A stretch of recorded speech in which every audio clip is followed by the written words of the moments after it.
Pronto. Vou ver se aqui a gravação iniciou. Iniciou. Então vamos embora. Então, primeiramente, uma boa tarde a todos, né? Para quem vem em outro horário, um bom dia ou uma boa noite. Então, hoje, aqui no dia 2 de dezembro, a gente vai começar a gravação da aula de cinemática de partículas. Então, eu vou dar mais uma acelerada porque eu vi que teve problemas para o envio do material. Eu ainda estou tentando conseguir enviar. Enfim, provavelmente esse aqui também vai se imprensar. E eu vou terminar enviando esses dois na carreira. Aí vai terminar emendando com a aula de cinética e de energia, etc. E me desculpe por isso. Mas é assim, a gente vai seguindo. Venham para as aulas presenciais que a gente vai sanar todas as dúvidas semanalmente sem nenhum estresse. O entrave é só por enquanto na aula EAD, porque tá complicado aqui. Às vezes o áudio falha, tem que ficar editando no software. É toda uma burocracia bem irritante, isso demora muito tempo, tá? Então peço desculpas já de antemão. E é isto. Vamos embora. Qualquer coisa vocês entrem em contato, tá? Posso demorar um pouco para responder, porque final, final de período não, né? Porque a gente tá no começo. Porém, final de ano, junto com essa quebra de período, é complicado. É muita atividade, é muita coisa. E termino ficando sem tempo para olhar o WhatsApp direto. Mas vamos lá. Então hoje, né, aqui é mais uma monitoria virtual de dinâmica do período 2003.2. Vamos seguir aqui com a aula de cinemática de partículas. Então, como vocês já sabem, né, tá aí meu nome, Carlos José, tá aqui meus contatos e quem quiser falar alguma coisa, à vontade. Vou demorar um pouco para responder, mas se mandar por e-mail, eu olho rapidinho, porque é a primeira coisa que eu olho. Vamos lá. A estrutura da aula aqui, né? O sumário. Então hoje a gente vai ver cinemática de partículas. Então basicamente a gente vai beber da conceituação de posição e velocidade e aceleração que a gente viu desde a primeira aula de sistema de coordenadas, né? Que eu já fiz essa introdução. Vamos ver também aqui como aplicar os referenciais inerciais e não inerciais, que são basicamente minha base XYZ, né, que é meu referencial inercial, e minha base móvel, que é geralmente denotada pelos versores o θ, v de θ, o ER é θ e assim respectivamente, tá bom? Vamos ver alguns tipos de movimento retilíneo uniforme, uniformemente variado, movimento circular, restrições no espaço, restrições de polia e tal. A única coisa que eu não coloquei escrito foi movimento oblíquo, mas eu vou só escrever aqui no Microsoft Whiteboard só algumas coisinhas e pronto, pincela, porque basicamente o movimento oblíquo é duas junções de movimento. Um movimento mais uniformizado para a parte horizontal e um movimento caracterizado como variado, né, para justamente o eixo vertical, que é quando tem a interação da gravidade, que é a aceleração que vai estar influenciando o meio, que no caso o meu meio de análise é a minha partícula. Beleza?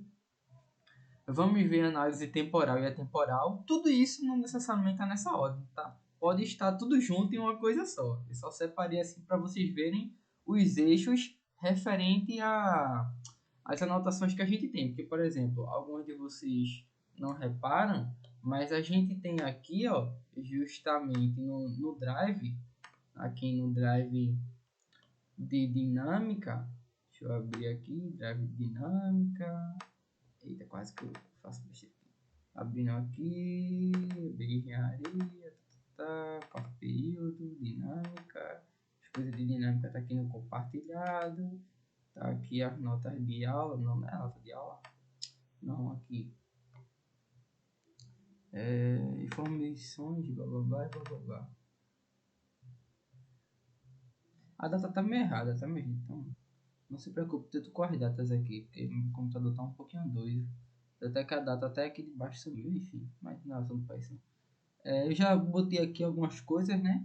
Do que a gente vai ver. Então, para quem quiser uma descrição formal de tudo que a gente tá vendo na monitoria, é só vir aqui nessa página, como eu mostrei para vocês, e vão estar aqui. Então, hoje a gente vai ver cinemática. Depois, eu vou gravar uma aula extra de cinética para introduzir já na próxima semana a energia. Porque eu não quero chegar no último dia de monitoria sem dar uma revisão não. Porque infelizmente na última semana eu não vou poder marcar uma aula extra, como eu sempre faço com as turmas do período passado, para a gente ter uma revisão de prova. Porque eu vou estar com um bocado de prova, então infelizmente foi triste. Então eu vou tentar gravar aulas extras para justamente suprir essa necessidade de vocês. tá bom? Então vamos voltar aqui, se não interessa tanto. Vamos lá, ajeitar essa porcaria aqui. Tá, então vamos dando continuidade aqui em movimento relativo circular e relações, oblíquo e combinado, blá blá blá. Coordenadas cartesianas, polares, coordenadas trajetórias, cilíndricas, esféricas e paramétricas. Então, basicamente, é todos aqueles sistemas que a gente viu antes, né? Aplicando aquelas expressões que eu já tinha feito antes, a priori. Então, a gente tem basicamente a cinemática para cada eixo coordenado. Então, é interessante a gente levar isso em consideração. Tá bom? Então, vamos começar aqui o nosso estudo de cinemática. Então, primeiro a gente vai justamente analisar pelo viés da cinemática todas as informações que independem de força. Então, o nosso estudo do movimento ele vai se dar sem uma análise cinética, isto é, eu não preciso conhecer as forças para estudar o movimento. Eu preciso conhecer outras entidades, como a velocidade, a aceleração, o deslocamento e até o tempo, se for conveniente. Então, é válido ressaltar aquelas definições que a gente tem de tempo, como o tempo, que é uma medida relativa da sucessão de eventos, como espaço, basicamente como uma região geométrica delimitada no qual a gente vai observar que o corpo está ocupando esse espaço, a posição, que é justamente uma especificação relativa desse lugar no espaço, a massa, que é a propriedade de inércia dos corpos, também deve ser levada em consideração, e a velocidade, que é justamente a entidade que vai determinar a direção do movimento. Tanto é que quando a gente estava na monitoria presencial, teve algumas questões que basicamente alguns alunos chegaram com um questionamento. Como é que eu consigo identificar qual é a direção do meu movimento? Ah, eu tenho aceleração, eu tenho velocidade, como é que eu faço? É o deslocamento que determina a direção? Não. Se você tem a informação de velocidade, é a sua velocidade que caracteriza a direção do movimento. Por quê? Sinceramente, não tem uma lei física para isso não, mas é um comportamento, como é que eu vou dizer, comum. É como, por exemplo, a gente geralmente está habituado a dizer que dois corpos não ocupam o mesmo espaço, né? Só que não há uma lei física para isso, uma lei que diga, consequência tal, tal, tal, tal. Não, é a mesma coisa para isso, para velocidade. Então, a velocidade, ela determina a direção, mesmo que eu tenha uma aceleração que faça essa variação de velocidade, tá bom? Então eu acho interessante a gente lembrar disso. Então vamos lá. A gente, como vocês já estão carecas de saber, descrevemos basicamente a velocidade como uma diferenciação do meu espaço, ou melhor, do meu vetor posição em relação ao tempo, tá? Porque isso aqui, para quem não notou, são funções vetoriais. Eu não coloquei os tiozinhos aqui embaixo, ou os traços embaixo, mas tudo isso aqui é uma entidade vetorial, tá bom? Então, e a aceleração a gente denota como a diferenciação da velocidade em relação ao tempo, ou a derivada quadrada da posição em relação ao tempo. Tranquilo. Essas equações aqui, ó, a equação que envolve os diferenciais de tempo, esses tempos infinitesimais, são justamente equações que se baseiam-se no tempo. Elas levam em conta o tempo, esse dt, essa variação infinitesimal de tempo. Então a gente chama essas relações de relações temporais, porque elas têm intrinsecamente a dependência do tempo. Já se a gente isola o dt, a gente consegue encontrar uma equação que fica em termos de v dv igual a dx. Essa expressão aqui, ó, ela é uma equação que independe da diferencial do tempo. Ela é uma equação que chamamos de atemporal, isto é, quando eu quero obter um determinado estudo de um movimento sem o viés de força e também sem o viés de tempo, é dessa equação aqui que eu consigo pressupor com mais velocidade o meu movimento. Eu consigo analisar o meu movimento de maneira mais ótima utilizando logo essa expressão. Porém, eu posso utilizar também o tempo como incógnita e trabalhar aqui nessas expressões. Depois eu saio comparando os tempos, enfim, isolo o que eu quero. Porém, isso é muito mais trabalhoso. De maneira ótima, mais rápida, eu utilizo essa expressão aqui. Então, já estou dando uma dica para vocês. Vamos lá. Dependência e liberdade de movimento. Então, o meu corpo ele pode se mover infinitamente no espaço. Tanto é que eu coloquei até um textinho aqui para auxiliar vocês nessa parte de interpretar. Então, vamos supor que uma partícula livre no espaço, a mesma pode mover-se de modo infinito. Isto é, para todas as direções e sentidos possíveis. Então, estamos imaginando agora uma partícula em um espaço qualquer, um espaço real, de preferência, tá? Tem imaginário também, mas vamos trabalhar só com real para ficar não tanto subjetivo. Então, uma partícula pode se mover em qualquer direção, pode vibrar, pode rotacionar, tá? A gente sabe que partícula não rotaciona, mas eu estou só incluindo aqui para depois a gente fazer as restrições. Porém, a gente precisa de dependências, porque imagina eu tentar descrever todas as possibilidades de configurações de movimento de uma partícula ou de um corpo. Isso é muito difícil ou até impossível para nós, meros mortais. Então, basicamente, a gente necessita de dependências para limitar essa liberdade de movimento, esse grau de liberdade. Então, dessa forma, para reduzir essa imensidão, faz-se necessárias restrições para descrever o grau de liberdade desta partícula. Isto é, eu quero descrever a configuração mínima que essa partícula consegue se mover. Esse é o meu objetivo com os graus de liberdade. Então, cada grau de liberdade adiciona uma direção, um sentido diferente para o movimento da minha partícula ou meu corpo, se eu estiver observando o corpo rígido. Que esse conceito também é aplicado para todas as vertentes dinâmicas. Ótimo, então vamos lá. Então eu fiz aqui um rabisco, né? Eu fiz um rabisco esférico, não sei se vocês estão percebendo aqui, né? Então aqui a minha partícula pode se mover em qualquer direção, tanto nessa seção circunferencial aqui mediana, tanto em qualquer outra parte dessa seção aqui vertical da minha esfera. Então ela pode estar se mexendo aqui em qualquer uma direção desses projetos de calota aqui.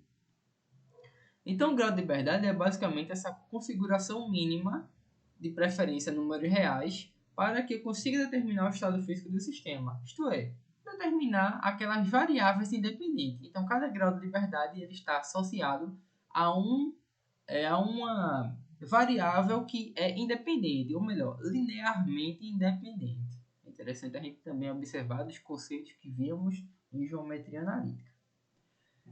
Na mecânica lagrangiana, então aqui fazendo uma paráfrase, né, com isso aqui, na mecânica lagrangiana, o número de graus de liberdades ele coincide com a dimensão do fibrado tangente do espaço de configuração do sistema. Complexo, né? Então isso aqui é só uma forma de explicar com o teor bem mais forte toda a amplificação do grau de liberdade. Mas em suma, o grau de liberdade da mecânica newtoniana e da mecânica lagrangiana são os mesmos. Eu vou ter basicamente uma configuração mínima que eu consigo estudar o estado físico do meu sistema, isto é, variáveis linearmente independentes. Tá bom? Continuando a paráfrase, já na mecânica newtoniana, o número de graus de liberdade coincide com a topologia do espaço, no caso do espaço de fases do sistema. Aqui já é outra abordagem, porque eu não sou, na verdade, não sou perito em nada, né? Eu sou apenas uma pessoa que sabe um pouquinho aqui, um pouquinho ali, enfim. Mas, assim, do conhecimento que eu tenho de mecânica hamiltoniana, ele já é algo mais direcional. É como se a gente quisesse observar o meu deslocamento mínimo, o meu movimento mínimo para realizar aquilo que eu quero, digamos assim, né? Então, basicamente, essa configuração mínima vai determinar a topologia do sistema. É como um gradiente. Eu determino um gradiente e quero que o meu corpo se movimente em torno desse gradiente, dessa topologia. Então, é mais ou menos assim que a mecânica hamiltoniana ela funciona. Essa é a minha opinião de quem não é o bacharelado em física também. Tá, vamos lá. Então, restrições. Agora, né, continuando a definição, que é a parte de dependências. Então, restrições. Então, restrições elas são imposições que impossibilitam uma nova configuração de movimento, isto é, algo que vai diminuir a infinidade de graus de liberdade, que vai classificar o tipo de movimento e ela é basicamente análoga ao definir uma restrição, visto que a configuração tem seus domínios de atuação. Basicamente, o que é que eu estou querendo dizer? Uma restrição ela é uma dependência que pode ser geométrica ou pode ser em relação a outra característica, como uma delimitação de massa, uma delimitação de movimento, enfim, algo que vai restringir mais ainda essa infinidade de graus de liberdade. Então, com o restringir mais ainda, eu quero dizer que é basicamente um conjunto de restrições que vão diminuindo o grau de liberdade. Quero que vocês pensem dessa forma, tá bom? Tá. Então agora vamos entrar no tipo de movimento. Nós já sabemos das equações básicas, temporais e atemporais, e vamos aplicar agora para os tipos de movimento. Então, cada um desses vai ter uma consequência, beleza? Como eu mostrei na última aula para vocês, eu mostrei o caso geral aqui, ó, para quando a minha base ela está localizada em um ponto diferente do ponto que eu quero analisar. Então, eu tenho essa abordagem aqui. Então, eu consigo analisar a partir de um vetor R da minha origem inicial até a minha origem do meu local e do meu local até o ponto que eu quero. Então, eu consigo analisar por essa soma vetorial a minha posição P. Porém, se eu não quiser, se eu digo que a minha base aqui, os meus vetores U de θ e V de θ, estão situados em P e não em O', como eu estou apontando aqui com a seta, você pode colocar esse R como zero. Eu fiz no modo geral, para quem quiser trabalhar com geral, e quem quiser o caso mais específico, como já está no livro, como foi definido, você justamente vai zerando isso daqui. Tranquilo. Então, a gente tem tipos de movimento que eu vou caracterizar aqui como movimentos de coordenadas. O que eu estou querendo dizer? Quando a gente está realizando um problema, a gente sempre está associando o viés cinemático, o estudo de velocidade, aceleração e tal. Porém, a gente também quer aplicar todos esses conceitos, análogo também à restrição, com sistemas de coordenadas. Porque se a gente consegue ter informações a partir de restrições e informações a partir do meu sistema de coordenadas, que é o que eu utilizo para referenciar meu objeto, eu consigo juntar essas duas informações e obter uma coisa só, que é isso que a gente vai estar fazendo ao longo dos problemas. Então, cada sistema de coordenadas tem um viés de movimento diferente. Vão explicar a mesma coisa, mas eu estou querendo dizer que a única coisa que vai mudar é o vetor. Por exemplo, se eu tenho uma velocidade de 10 metros por segundo, a minha velocidade no sistema cartesiano, no sistema polar, no sistema esférico, no sistema cilíndrico, no sistema tangencial normal ou de trajetória vai ser diferente? Não. O mesmo escalar, o mesmo valor numérico é equivalente. Porém, cada vetor vai ser diferente para cada coordenada. É isso que eu estou querendo dizer para vocês. Assim como eu falei na primeira aula. Valores escalares, ou só a intensidade, ou o módulo, ele é uma invariante. Então, independente do sistema, ele vai ser a mesma coisa. Então, preste atenção nisso também.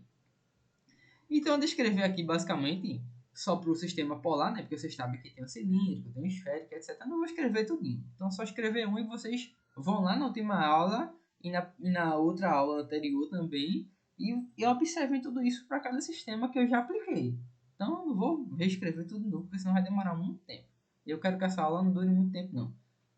Porque já tem outras aulas, tem cinética, etc. E tal. Então, como é o deslocamento polar geral para todos os casos? Então, ela aqui ó, é o meu ponto P que eu quero analisar. Ele é igual o vetor de deslocamento R até o ponto O', que é a posição do sistema local, mais o vetor P', que é o vetor que vai ligar o ponto P ao ponto O', multiplicado pela rotação em relação a θ desse meu vetor P. Pronto, esse é o caso geral. Ah, Carlos, que negócio porcaria, eu não quero escrever dessa forma não. Beleza. Pego esse meu sistema local O', coloco em P. Pronto, problema resolvido. Você escreve aqui, ó, P é igual esse vetor aqui, P, ou P', se você quiser, multiplicado por U de θ. Pronto, acabou. Temos um sistema aqui polar convencional. Nenhum problema. É gosto do freguês, como eu já falei umas 400 mil vezes. Então tá aqui meu deslocamento polar, tá aqui minha velocidade polar, né, que é só diferenciar em relação ao tempo. Então aqui tem uma regra do produto, porém, internamente tem uma regra da cadeia aqui dentro da rotação, que a rotação, para quem não se lembra, ela é descrita como termos de U de θ e V de θ, e tem aqui a minha aceleração polar. Então tá aqui toda a minha sistemática de anotação, beleza? Então não vamos errar nisso não. Vou passar aqui. Vamos caracterizar o tipo de movimento. Vamos lá. Então, meu movimento unidimensional, vamos prestar atenção agora. Unidimensional, que é o que eu estou querendo dizer? Apenas em uma dimensão, seja x, seja y, seja z, seja uma curva. Então, vamos prestar atenção aqui. A gente sabe que uma curva ela tem mais de uma direção. Porém, a gente consegue caracterizar como um trajeto circular. Então, a gente consegue fazer essa abordagem aqui um pouco sofisticado, digamos assim. Então, esse movimento unidimensional com aceleração constante, vamos lá, é justamente um tipo que eu quero caracterizar para vocês. Isso não existe na vida real, né? Eu tenho um tipo de movimento assim. Não, na verdade, a gente tem bem poucos movimentos.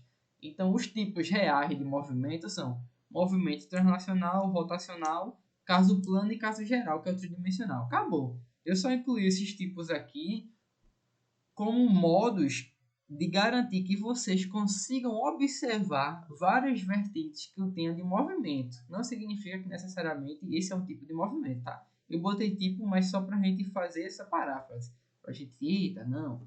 Eu tenho os tipos de movimento, que é o translacional, uma direção, o rotacional, que ele está revolucionando, tem o geral, que ele está tridimensional, tem o movimento plano, que está dentro do geral, etc.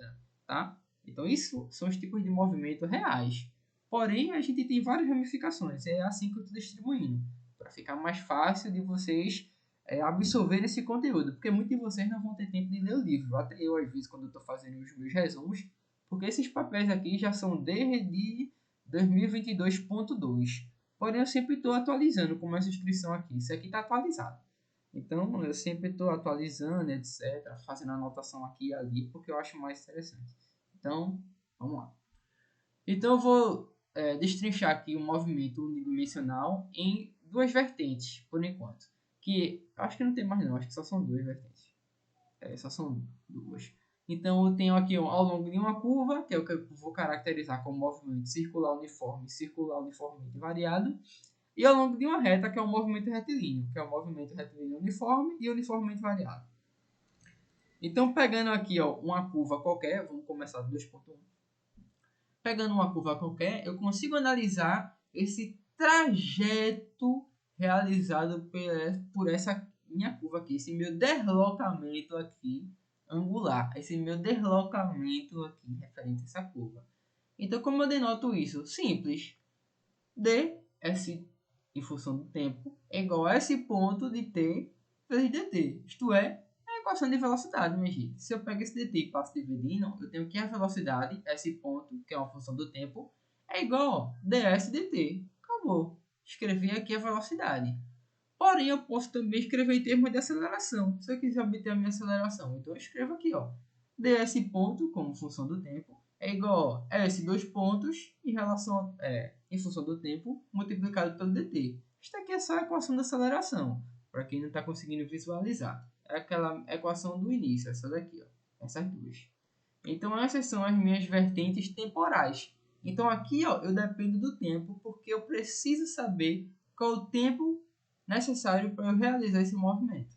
Já aqui ó, eu tenho uma relação atemporal, porque eu tenho a minha aceleração, meu S dois pontos, eu abstraí aqui a função do tempo, como a multiplicação do meu ds, que é equivalente ao S ponto multiplicado por ds ponto. Ou seja, a minha aceleração multiplicada pela minha variação de deslocamento é igual a velocidade pela diferencial velocidade. Isso aqui é a minha equação pelo viés atemporal. Não preciso de tempo para saber alguma dessas informações. Tranquilo. Então, eu coloquei aqui, né, só para quem não percebeu, o ST é justamente a distância percorrida ao longo da curva S em função do tempo. Tranquilo. Vamos supor que eu quero agora mesclar essas equações. Isto é, eu quero integrar, eu quero saber a minha primitiva. Eu posso até juntar essas equações, mesclando elas. Mas vamos supor que eu quero só saber a minha primitiva. Então, pego essa equação aqui e integro. Então, integrando dos dois lados, eu tenho uma integral de início ao fim do meu deslocamento. Era para estar um ds aqui, tá? Removi o ds. Enfim. Do meu ds dt aqui, que é igual à integral de início ao fim da minha velocidade dt. E eu obtenho isso aqui, ó. Lembrando que aqui é um ds, tá, minha gente? Eu obtenho isso aqui, ó. A minha variação de deslocamento é igual à velocidade multiplicado pela variação de tempo. Tranquilo, a gente chama isso aqui de solvente na física básica. Equação do solvente. Espaço inicial menos espaço final menos inicial, velocidade e variação de tempo. Aqui, ó, já obtendo para a equação de aceleração, eu vou integrar. Então, integrando isso aqui dos dois lados, eu obtenho o quê? A minha variação de velocidade final menos inicial, é igual a minha aceleração multiplicado pela variação de tempo. Lá na física básica, a gente chamava isso aqui de VOAD. Velocidade final menos inicial é igual a aceleração pelo tempo. Pronto. E quando eu quero um viés atemporal, então, respectivamente, o Torricelli, né? Então, percebendo, tá sem tempo, usa Torricelli. Poxa, eu tenho que parar de ficar apertando.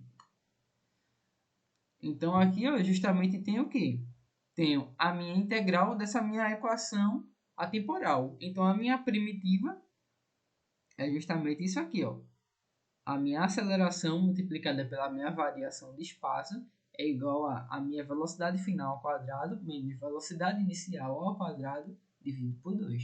Lembrando que isso aqui tem termos de curva, tá? Em termos curvilíneos. Então aqui, ó, eu tenho o meu viés MCU, aqui essas duas eu tenho o meu movimento MCUV. Se eu pego essa equação e junto aqui dentro, eu obtenho a minha equação de sorvetão. Mas isso não é o meu objetivo. Se vocês quiserem fazer isso, vocês façam. Para o viés da reta é análogo, tá? Então, para o estudo de uma reta, um deslocamento unidimensional retilíneo aqui, eu justamente tenho as mesmas equações temporais e atemporais aplicadas a isso aqui. Então, eu vou ter a mesma equação que eu obtive antes, só que agora, ao invés de ser termos curvilíneos, eu tenho termos retilíneos. Então, eu vou ter a mesma equação. O meu sorvete aqui, ó, deslocamento final menos inicial pela velocidade e variação de tempo. Velocidade final menos inicial é igual a aceleração pela variação de tempo, que são as temporais. E meu Torricelli, que é velocidade quadrada final menos inicial sobre 2, é igual a aceleração vezes variação de espaço. Então, eu tenho aqui os tipos de movimentos, né? Que a gente caracterizava lá na escolinha, para um viés mais forte. Tranquilo. Para ambos os casos, a partícula move-se unidirecionalmente, com aceleração constante, tanto ao longo de uma curva quanto de uma reta. Se a aceleração variar, deve-se considerar sua influência. Então, eu coloquei aqui o significado das abreviações que eu utilizei lá em cima, para quem não está habituado. E agora eu vou introduzir o caso no qual a aceleração é distinta. Então, são 3 casos.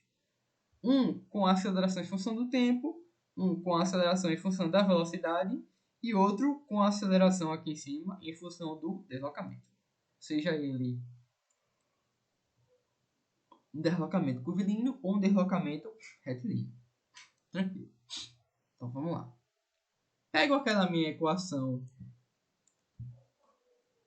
essa minha equação daqui, pego essa maravilha em relação ao tempo e vou integrá-la. Eu só peguei uma equação, tá? Eu não peguei a de deslocamento, não. Eu peguei logo a de aceleração. Por quê? Porque eu quis. Só pra gente observar com uma. Não precisa ficar fazendo com outro dia também, né? Se vocês entenderam a lógica de um, vocês entenderam a lógica para todo mundo. É a mesma coisa, é tudo análogo. Então aqui, ó, pego a minha equação de aceleração, lembrando que a aceleração é a derivada da velocidade em relação ao tempo. Então tá aqui essa expressão. Integro isso aqui para obter minha primitiva. Porém, a minha aceleração nos dois pontos é uma função de t. Então eu fico aqui com um lado com a minha variação de velocidade e do outro lado eu fico com o termo integral, porque eu não sei quem é meu f de t. Meu f de t pode ser qualquer coisa. Pode ser um polinômio, pode até não ser, pode ser uma constante, né? Então, eu botei como função de t, né, desse constante, mas pode ser qualquer coisa, em função do tempo ou não, né? Então, deixo em termos de integral. Os professores geralmente gostam de estar operando isso aqui, porém eu vou deixar dessa forma, é só para você se ligar. Tem uma função do tempo, deixa de forma integral, obtenho a função lá e integro. Pronto. Pego a minha equação agora, a temporal. Então aqui, ó, aceleração multiplicada pela diferencial de espaço é igual a velocidade pela diferencial de velocidade. Então, integrando isso aqui, essa é a minha primitiva. Variação de velocidade, cada um ao quadrado, dividido por 2, é igual ao quê? A integral da minha função em relação ao tempo, que é a minha aceleração dx. Ela é uma constante, nesse caso eu posso puxar para fora. Então, esse é o único modo aqui no qual a função do tempo da minha aceleração é relevante. Eu trato ela como uma constante. Eu deixei ela aqui dentro de forma integral, mas eu botei aqui, ó, constante. Então a gente pode puxar para fora e continuar o cálculo, feliz da vida, porque é só a gente integrar sem o viés do tempo e depois a gente vai lá e substitui. Então, geralmente, equações que dependem do tempo, é bom a gente trabalhar com equações temporais. Equações que independem do tempo, é bom trabalhar com atemporais. É interessante essa expertise. Vou pegar a mesma equação para a gente observar agora a aceleração para o caso dela variar com a velocidade. Então aqui eu tenho termos de velocidade do lado esquerdo, porém do lado direito, onde situa-se a minha aceleração, eu não tenho. Então eu vou pegar essa maravilha e passar para o outro lado dividindo, que é a mesma coisa de eu multiplicar a aceleração dos dois lados. Então como é que fica aqui minha expressão? A integral do início ao fim, de um domínio qualquer, de dx ponto dividida por fx ponto, f de x ponto, igual a integral em relação ao tempo. Aqui eu obtenho a variação de tempo. E aqui eu obtenho uma coisa que eu não sei. Pode ser logaritmo, pode não ser. Então, fica aí a lógica. E já pelo meu viés atemporal, aqui eu tenho termos de aceleração, porém aqui não de velocidade. Aqui ó, eu tenho termos de velocidade. Então eu pego essa minha aceleração, passo dividindo e vou integrar. Então integrando, aqui eu obtenho a minha variação de deslocamento. Então eu consigo analisar a variação de espaço. Porém, do outro lado eu tenho outra integral que depende da velocidade. Então x ponto vezes dx dividido por uma função de x ponto. Então aqui eu posso obter também uma outra relação, seja uma relação logarítmica ou não. Geralmente é logaritmo. Ou não. Tá. E a minha última, o meu viés, quando a aceleração ela é uma função do deslocamento. Então quando a minha aceleração... Quando a minha aceleração ela é uma função do deslocamento, eu vou integrar. Eu botei aqui só a equação pelo viés atemporal. Então, pegando essa aqui, a minha expressão, e utilizando a mesma com a aceleração em função do deslocamento, vou integrar dos dois lados. Então, integrando dos dois lados, nem tiro a aceleração daqui, porque é desse lado que está o dx, e faço a integral. Do lado direito, eu obtenho a variação de velocidade, né? Cada um ao quadrado, e dividido por 2. E do outro lado, a minha função aceleração, que depende do espaço, pela integral em relação ao espaço. Pronto, problema resolvido. Então esse é o meu tipo de velocidade cuja aceleração ela não é uma constante. Então é interessante a gente prestar atenção nisso, porque a gente vai ter força elástica, então eu posso relacionar a minha aceleração com a rigidez estrutural do material, que é o K, ou para quem paga a mecânica do solo já sabe que esse K é o módulo de elasticidade multiplicado pela área e dividido pelo comprimento, né, que é o L. Para quem está vendo a equação de força de arrasto, vai ver que a minha aceleração ela depende intrinsecamente da minha velocidade. Então, a gente pode ter uma aceleração que varia. E a gente também pode determinar a aceleração como uma função do tempo ou não. Então, é interessante a gente também ser capaz de utilizar essa aceleração variável. E não só constante como a gente geralmente via. Beleza? Em geral, ela vai ser constante. Porém, é bom a gente estar munido de mais ferramentas. Tá? Então vamos agora para outro caso. Vamos agora para o caso de movimento relativo para duas partículas. Muita gente se atrapalha nisso, mas é basicamente uma soma vetorial. Acabou. Você percebeu que é uma soma vetorial? Não tem mais nada para fazer. Eu posso complicar aqui, posso botar alguns vetores, etc e tal. Posso fazer minhas artimanhas, mas é uma soma vetorial. Se você se ligou nisso, acabou o problema. Então, o bizu é movimento relativo. Eu preciso de duas entidades absolutas para estudar essa relatividade. Então, eu vou explicar isso agora. Então, vamos pressupor aqui duas partículas. Um ponto B e um ponto A, sendo ambas partículas. Então, eu quero referenciar meu A, porém eu não tenho informações do meu sistema. Então, justamente, eu quero referenciá-la ao meu ponto B. E eu posso fazer isso se eu quiser. Então, é muito mais prático eu trabalhar dessa forma quando eu tenho várias peças interligadas. Então, imagine que eu tenho, por exemplo, aqui várias barras, uma interligada na outra. E eu quero observar a velocidade de uma. Eu consigo observar a velocidade dessa uma a partir de uma outra barra. Não necessariamente eu preciso referenciar um sistema global para analisar do global até essa partícula. Isso é muito complicado. Então, eu consigo fazer esses resumos para facilitar a minha vida. É basicamente isso que serve o sistema de movimento relativo. E é muito utilizado. Então, ó, eu defino aqui um sistema global, no qual tudo vai estar referenciado. Então, tudo que referencia-se ao global é o que eu vou chamar de entidades absolutas.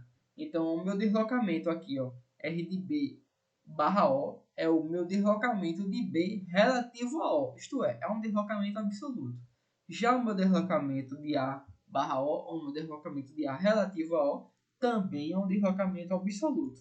Entretanto, o meu deslocamento R A barra O, ou posição de A relativo a B, é o que a gente vai ter como deslocamento relativo. Então, eu preciso de duas entidades absolutas para ter a minha relatividade.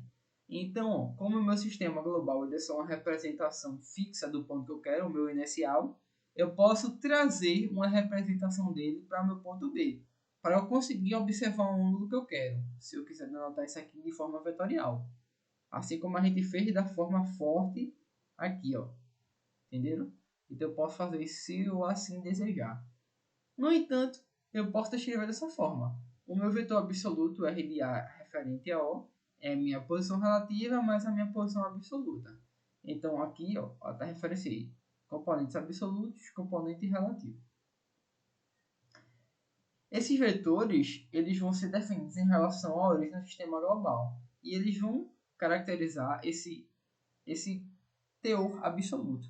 Então é assim que a gente consegue observar, por exemplo, o movimento de pessoas se deslocando numa esteira, um avião em relação a outro avião, um carro em relação a outro carro. Por exemplo, você está numa pista e na direção contrária vem outro veículo. De repente, ó, você vai estar analisando a velocidade relativa entre vocês, que ela vai estar somando.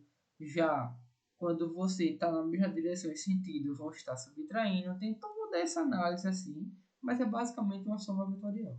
Você entendeu isso? Acabou. Então aqui, ó, eu defino o meu deslocamento dessa forma. E se eu quero obter minha velocidade, é só derivar. Então, velocidade é isso aqui e a minha aceleração é isso aqui. Coloquei aqui a forma que se lê para quem não entendeu o que eu falei. Então, acabou, minha gente. Esse é o movimento relativo. Eu fiz uma questão de um carro de prova com vocês na monitoria. Acho que foi logo na primeira monitoria. Ou na segunda. Então, já é bom você estar praticando isso e tal, porque é uma coisa bem comum. Vou dar continuidade.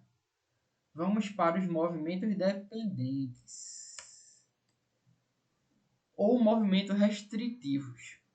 São movimentos, basicamente, que vamos querer restringir, seja por uma dependência geométrica, espacial ou qualquer outro caráter, o meu deslocamento, velocidade, aceleração, tempo, qualquer coisa que a gente quiser restringir, a gente vai restringir por uma característica de qualquer caráter.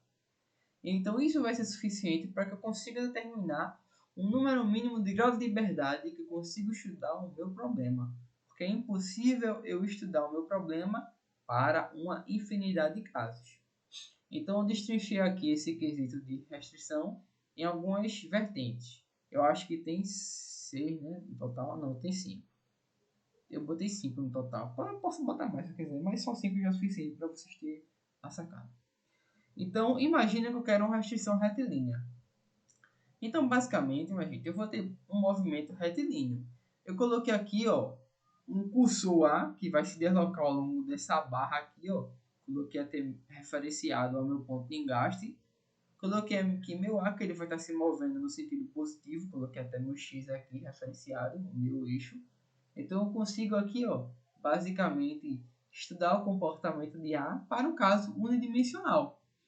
Então, meu ponto A, ou minha posição de A, ela vai ser esse comprimento XA na direção de I. E esse XA é a minha variável linearmente independente, porque ela não vai depender de nada, ela não vai depender de outra coisa, ela só depende dela mesma para configurar o meu grau de liberdade. Então, meu XA é o meu grau de liberdade, e meu grau de liberdade está no eixo X. Se eu quero obter minha velocidade, eu derivo, e quero obter minha aceleração, eu derivo de novo. Ok. Agora vamos imaginar uma restrição circular. Um movimento aqui ao longo desse trajeto aqui. Como, por exemplo, uma pista de skate circular. Interessante. Cujo raio de curvatura é invariante. Botei uma retinha. Posso denotar um versor U na direção radial e um versor V na direção transversal. A minha relação aqui angular, S, que vai variar em relação a θ, lembrando que S aqui é esse comprimento aqui em radianos, né, que vocês já estão cientes, que é justamente esse arco de circunferência aqui, que ele é igual ao meu deslocamento angular multiplicado pelo raio. Quero descrever a minha posição. Posso descrever dessa forma aqui também, ó. Porque aqui meu U de θ ele vai variar em relação ao ângulo, visto que meu R é constante. Então, para quem não se ligou, a gente tem basicamente um grau de liberdade. E este grau de liberdade é basicamente o grau de rotação θ. Porque dependendo da minha rotação, eu vou estar em um ponto diferente do meu trajeto circular. Quero obter minha velocidade? Derivo. Porém, tenho que lembrar que a minha derivada é com R constante. Então, só vou ter termos de velocidade transversal ou velocidade tangente. E a minha aceleração respectiva. Então, eu vou ter aqui uma aceleração centrípeta, tendendo ao centro, por isso que é negativo. E, lembrando, não fale centrífuga, pelo amor de Deus. E aqui a minha aceleração tangente, justamente em relação ao meu V de θ. Então, está aqui a minha restrição circular. Vamos para a restrição por comprimento. Então, a minha restrição por comprimento é basicamente o seguinte. Tenho aqui dois corpos interligados, um de massa M e um de massa M1, porém eu sei o comprimento dessa haste que liga. E eu estou requerendo referenciar o sistema com x1, sendo o deslocamento do meu engaste até a minha massa 1, e x2, o deslocamento do meu engaste até a massa 2. Porém, eu não preciso dessas duas variáveis. Eu não preciso de x2 e x1 para caracterizar o meu movimento. Eu só preciso de uma delas, que é basicamente o que? O meu x1. Porque o meu x2 ele é o meu comprimento x1, que está variando, mais o meu comprimento L. E o meu comprimento x2 ele varia dependendo do meu x1 e do meu xl. Então, o meu x2 ele é LD, linearmente independente. E meu x1 ele é LI, linearmente independente. Então, eu só tenho um grau de liberdade, que é quem? x1, comprimento x1 unidimensional. Beleza? Tenho aqui o meu movimento plano. Para o meu movimento plano, eu quero que vocês lembrem que ponto não rotaciona. Geralmente a gente faz um cálculo porque ponto rotaciona, mas lembre, ponto não rotaciona. Quem rotaciona é minha base. Então é importante a gente estar prestando atenção nisso. Então aqui, ó, pela vertente 1, vamos botar a vertente 1, porque é vertente 1. Porque eu posso estudar o caso aqui com meu x e y variando. Ou só a minha angulação e o meu comprimento R variando, que é o meu caso plano. Então, por isso que eu separei em vertente. Ambos são a mesma coisa, tá, minha gente? Eu só estou escrevendo de maneira diferente. Muitos acham que é diferente. Ah, mas eu tenho um X e um Y que varia. Ele varia em relação ao quê? Em relação ao meu R e ao meu θ. Ah, mas eu tenho um R θ que varia, mas não depende de X. Depende de X e de Y. Então, a vertente 1 e vertente 2 é a mesma porcaria, escrita de jeito diferente. Só você tem que se ligar nisso. Então, vamos lá. A vertente 1 aqui, ó, com o x e y variando, independentemente. Então, ó, eu monto uma equação de circunferência, sendo o meu x aqui a minha variável, então dependendo do x. Isso aqui é minha posição do centro de coordenada do meu trajeto circular, né? Minha circunferência. Então, aqui, ó, tem o meu x, que ele vai estar variando, e tem o meu y, que ele vai estar variando, independentemente um do outro. Então, esses são meus graus de liberdade. Tem dois graus de liberdade, x e y, para a vertente 1. Já para a vertente 2, eu não quero trabalhar com a equação de circunferência, porque eu esqueci como é que faz a equação de circunferência. Não tem problema nenhum. Lembre que o meu R ele pode variar. Pode. Meu θ ele pode variar. Pode. Meu R varia em relação a θ? Não. Então, são variáveis independentes. Logo, eu tenho uma outra caracterização aqui, ó, que meu R ele varia assim como o meu ângulo varia. Então, se meu ângulo varia, a minha direção U de θ, que é esse versor aqui, para quem ainda não entendeu, esse aqui é meu versor U de θ, aqui é meu versor V de θ, e aqui é o eixo Z, que ainda permanece no lugar. Então, se meu θ varia, o meu U de θ muda a direção. Se meu θ varia, o meu V de θ muda a direção. Por que o IV muda de θ? Simples. e V são versores unitários, isto é, a norma deles é igual a 1. Então, se a intensidade deles não muda, o que é que tem que mudar para respeitar essa variação? A direção. Então, por isso que o IV sempre está em uma posição diferente ao longo do tempo. Porque se eles não podem variar o comprimento, eles têm que variar a direção. Se você não percebeu isso, preste atenção com calma, tá bom? Essa é a característica física desse comportamento variante. Então tá aí os dois graus de liberdade, tanto para a vertente 1 quanto para a vertente 2. Tem fórmulas genéricas para calcular o grau de liberdade, tá, minha gente? Mas eu não vou ensinar isso a vocês, não. Isso é mais aplicado à disciplina de mecanismo, para quem for pagar mecanismo. Obviamente, todo mundo que for engenheiro mecânico vai ter que pagar mecanismo, né? Lógico. Mas eu vou deixar isso para a disciplina de mecanismo. Se for conveniente, eu ensino a vocês. Mas se não for, não ensino. Então, dando continuidade, vamos para a última restrição aqui. Para a gente... Ah, não. Tem mais algumas coisinhas que eu falo para depois a gente fazer um problema já aqui. Acho que eu separei dos problemas, né? Tem esse aqui e tem esse aqui. Pronto. Eu falei acho, mas eu sei que tem dois problemas, né? Engraçado. Mas vamos lá. Restrição em polia móvel. Vamos lá. Polias fixas, como essa daqui, ó, cadê? Essa daqui. Ela justamente vai ter um comportamento interessante. Eu vou utilizar ela com a hipótese aqui, ó, de polia ideal. Ou seja, a massa dela vai ser desprezível para a gente remover o momento de inércia dela. Isso a gente vai aprimorar depois na terceira unidade, para quem esqueceu que é o momento de inércia. Vou aderir também fio ideal, que é um fio indeformável, ele não deforma. Portanto, o seu comprimento é constante, ele resiste tanto a tração quanto a compressão. E ele também não vai cortar, vamos aderir que ele não vai cortar. Ele não vai, ninguém vai passar faca, vai fazer uma coisa, vai cortar esse fio, né? É o fio ideal. E polias iguais, para depois quando eu quiser, se eu quiser montar uma relação, eu tenho meu raio 1 igual ao raio 2. Enfim. Então aqui, ó, Poxa. Só um segundo. Para aqui, ó, aparece a minha polia fixa. Essa aqui é móvel, essa aqui é fixa. Para a minha polia fixa, que ela está presa aqui ao ponto de engaste, por uma corda, sei lá o que for.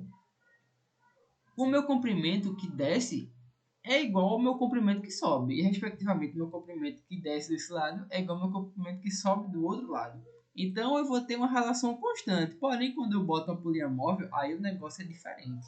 O comportamento físico dela é basicamente o seguinte. A cada polia móvel que eu adiciono ao meu sistema, eu consigo remover, ou melhor, quebrar uma força em dois. Então, por exemplo, se aqui eu faço uma força F, essa minha força F, se não houvesse essa polia móvel, seria 2Fs. Então, eu teria que fazer uma força 2 vezes maior para realizar um movimento de subida ou descida de um fio. Então, a cada vez que eu adiciono uma polia móvel, eu estou fracionando essa minha força. E, respectivamente, isso tem uma consequência. Por quê?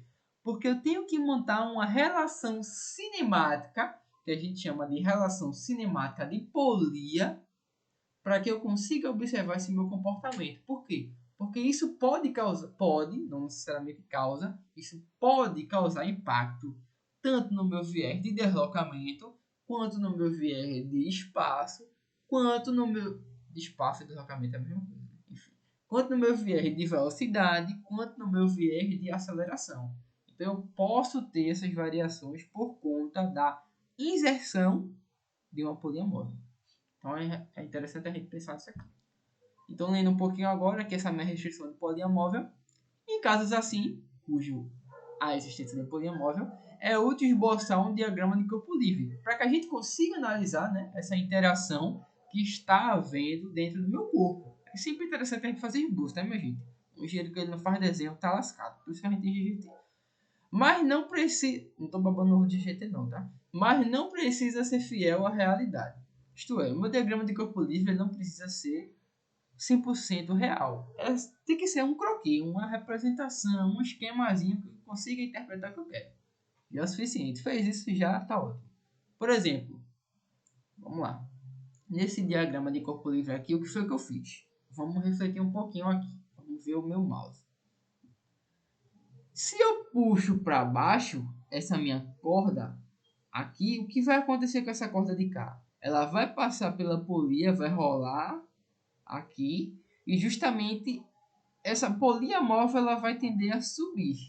É um comportamento físico que a gente tem isso empiricamente e experimentalmente. Assim como se eu deixar a corda desse lado subir, eu vou ter que essa polia aqui ela vai descer. Porém, eu não posso afirmar isso no meu cálculo. Eu tenho que fazer um cálculo genérico. Então, você, cidadão, que estiver fazendo seu cálculo, bote deslocamentos positivos. Por quê?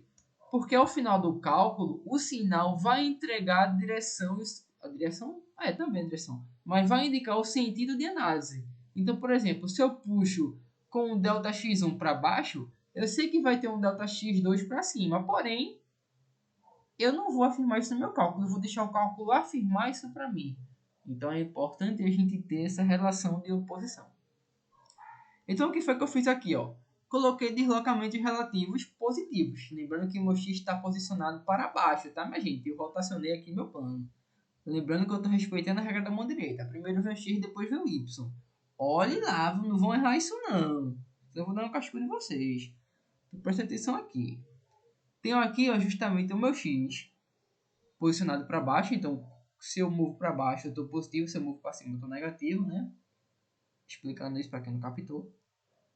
Coloquei ΔX2 para baixo, então prestem atenção. O meu fio, não é porque ele passou na polia que ele vai deixar de ser o mesmo fio. Então esse pedaço de fio é o mesmo fio desse aqui, que é o mesmo fio desse aqui. Esse aqui é outro fio, isso aqui é outro fio. Mas esses daqui, que vão estar passando pela polia, é o mesmo fio. Prestem atenção.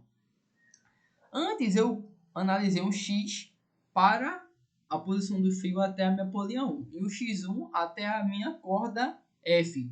Denotei aqui de L1 esse comprimento, beleza. O que é que eu vou adicionar agora? Um ΔX2, que é como se esse comprimento X2 aqui tivesse aumentado de valor, assim como esse L1 tivesse aumentado de valor.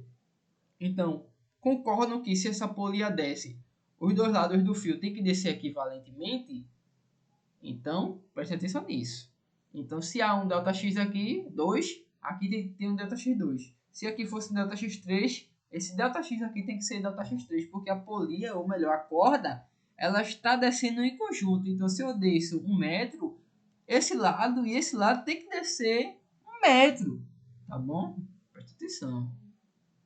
Já desse lado aqui, assim, minha corda sobe ou desce, ΔX1, lembrando que eu não coloquei o ΔX para cima, para cima, que no caso negativo, coloquei para baixo, positivo.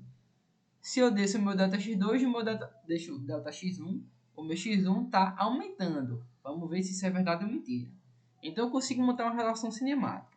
Vamos lá. Então vamos supor aqui o meu comprimento L do fio. Como é esse comprimento L? Esse comprimento L é a parte de X2 mais a parte dessa metade de arco de circunferência da polia 1. Tá aqui ó, o comprimento da polia, 2πr, dividido por 2, mais L1, que é esse comprimento do fio, mais metade do arco da polia 2. Eu botei R1 e R2 diferente, mas tá aqui a hipótese se você quiser juntar tudinho, tá? Enfim. Mais o comprimento de arco, dividido por 2, mais x1, que é até a posição onde F vai existir. Isso aqui é o comprimento do fio. Lembre que o meu fio é ideal. Logo, se eu adiciono um ΔX, o meu comprimento L ainda vai ser L. Então é isso que a gente tem que se basear. Então aqui eu vou adicionar agora as minhas variações de deslocamento. 2 ΔX2, porque X2 e L1 estão se movendo em conjunto, e ΔX1, porque o meu X1 ele vai estar se movendo separadamente. Então o que acontece aqui, ó, com o meu comprimento que ele não pode alterar porque foi ideal, o que acontece é eu subtrair a equação 2 da equação 1. Eu consigo obter uma relação cinemática para a polia. Então, para facilitar, o que foi que eu fiz? Peguei o x2, x1 e deixei de um lado. E tudo que não é x2 e x1, porque não é a variável que eu quero observar, eu coloquei do outro lado. E chamei toda essa porcaria de k. Tá aqui, ó, embaixo. Fiz a mesma coisa aqui embaixo. Então, deixei x2, x1, ΔX2 e ΔX1. Todos os outros lixos do lado direito. Beleza. E chamado de k. Subtraindo, Então, tá aqui, ó, a primeira parte da equação. Deixa eu só sair. Isso aqui tá aqui a minha primeira parte e tá aqui a minha segunda parte. Pronto. Então tá aqui a minha expressão. A minha expressão 1 e a minha expressão 2, que é com ΔX, e minha expressão 1. Subtraindo essas equações, o que é que eu obtenho? Δx2 mais Δx1 é igual a zero. Isto é, se eu vario duas vezes o meu comprimento de x, 2, e somo com a variação de x1, eu não tenho um acréscimo ou decréscimo de comprimento, porque meu fio é ideal. Logo, eu tenho a minha relação cinemática. Isto é, se eu puxo o meu cabo para baixo, minha polia tem que subir duas vezes. Se eu puxo a minha polia móvel para baixo, essa minha corda aqui ela tem que subir metade desse deslocamento. Tá aqui a expressão dizendo isso. E os sentidos são opostos. Se eu puxo a minha polia para baixo, o meu Δx1 não é positivo. Ele é negativo, ele vai subir, respeitando o sentido empírico, o sentido experimental. Porém, se eu puxo F1 para baixo, isto é, positivamente, o meu Δx2 ele vai subir duas vezes em negativo, no sentido oposto. Está aqui a expressão, a minha relação cinemática de polia para este caso, para o caso. Então está aqui a minha expressão de deslocamento, derivo. Está aqui a minha expressão de velocidade, derivo. Está aqui a minha expressão de aceleração. Acabou as minhas análises de restrição. Então, vendo, minha gente, que é algo teoricamente simples, porém, cada problema é um problema. Então, a gente tem que ficar atento a isso. São equações bem tranquilas. E se você for anotar lá no seu formulário para levar para a prova, isso aí não deve ocupar nem 25% da folha. Só a frente, né? Lógico. Então, aqui são equações bem pequenininhas que vão ter significado bem importante. Então, cabe a você observar cada vertente dessa. Então, agora vamos beber uma aguinha para a gente justamente fazer esse problema. Pausar. Pronto, então dando continuidade aqui, a gente vai fazer o seguinte. Fechar essa página aqui, né? Oh, porcaria. Vamos responder as questões agora. Então, essa questão aqui é referente à questão 7 lá da ficha 1, que eu geralmente botei. Eu não vou criar uma ficha nova para esse período não, tá? Eu vou ficar pegando questão dali, ou questão do B, ou questão tão aleatória. E assim a gente vai levando. Não tem para que ficar fazendo questão não, que já tem muita questão para fazerem. E não é necessário isso, tá bom? Então, se o professor passa a questão, eu vou estar enfiando. Se ele não passa também, eu vou escolhendo algumas e vou fazendo. E sempre vou estar fazendo questões de provas nas monitorias presenciais. Por sinal, vão. Porque a monitoria são muito boas. Creio eu. Então vamos lá. Esse problema aqui, ó, eu nem li, mas basicamente já tenho aqui um raio. Esse raio tem cara de estar variando, porque esse cursor B tem cara de estar se mexendo. E esse ângulo θ aqui tem cara de estar variando também. Então, a priori, eu aparento ter 2 graus de liberdade. Esse R que está variando e esse meu θ aqui. Meu O é meu ponto de pivô, pelo que eu estou percebendo. E meu A é o final aqui delimitado geometricamente. Então, para quem não percebeu, a gente tem uma restrição aqui. Tem um ponto que eu vou caracterizar no meu sistema global.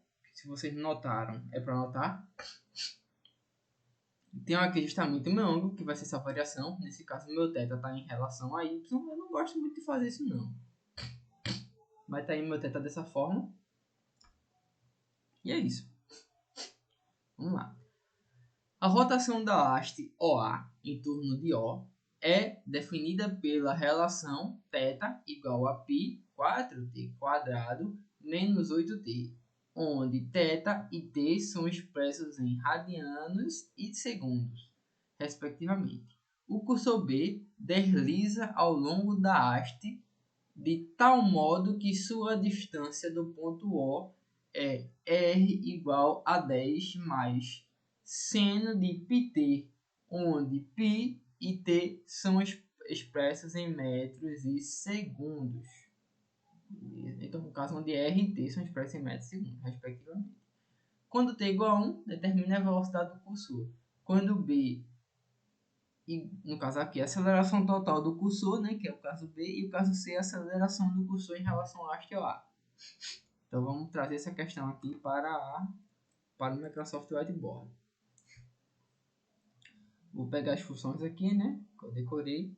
Aqui a de θ.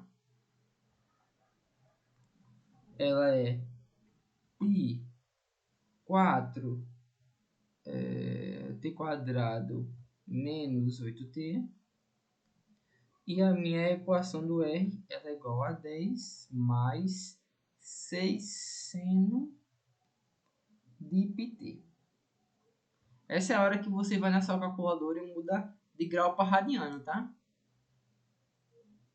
Mudar de grau para radiano. Às vezes as pessoas se esquecem disso porque não olham os dimensionais. Então, justamente quando eu tenho uma variação de θ, ele não varia em grau, ele varia em radiano. Então é bom a gente prestar atenção nisso. Tá bom? Vamos lá. Eu quero aqui, ó, para o tempo de T1, para T igual a 1, eu quero a velocidade de B. Acho que B é meu curso. B, eu quero a aceleração total.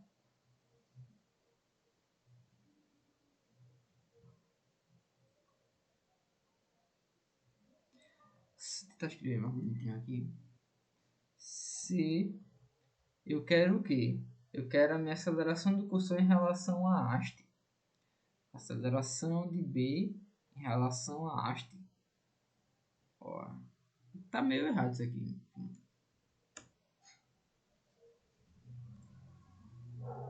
Vamos ver como é que a aceleração de B em relação à haste. Acho que até a aceleração absoluta, eu acho.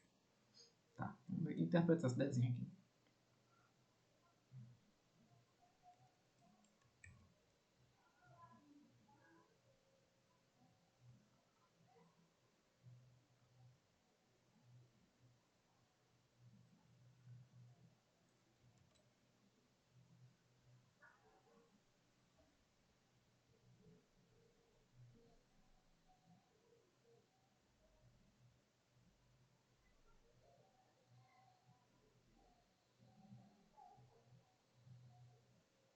Olha, porcaria. Eu tenho enrolado pra ficar essa bosta.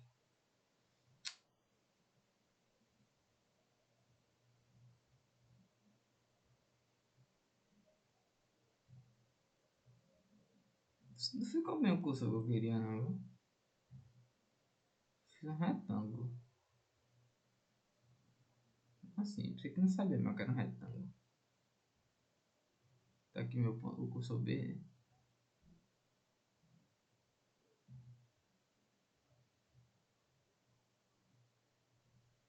Aqui o meu vetor é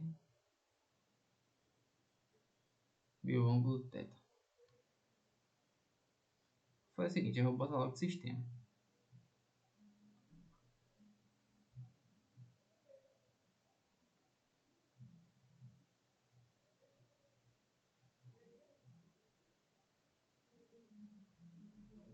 Pronto, tá aqui as minhas variações. Tudo que eu preciso já está munido aqui. Vamos fazer o seguinte agora. Já posicionei meu sistema global. Ok. Vou posicionar aqui o sistema local. Vou referenciar aqui o meu U. Vou referenciar aqui o meu V.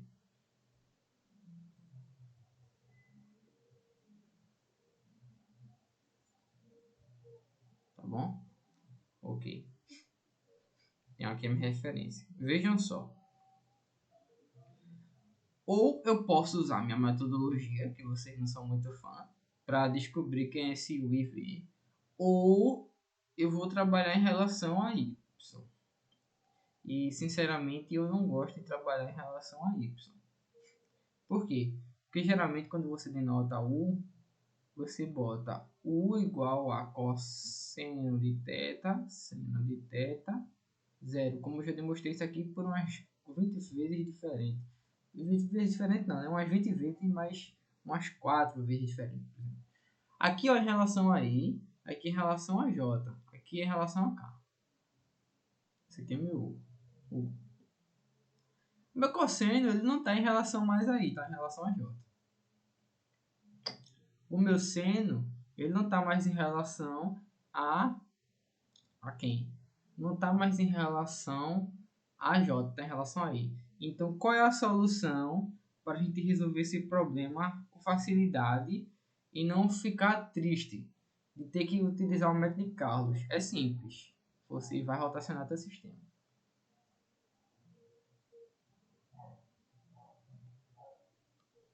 Então, para cá agora é meu Y, meu X, perdão. E aqui meu Y. Pronto, problema resolvido. Posso usar meu U agora dessa forma.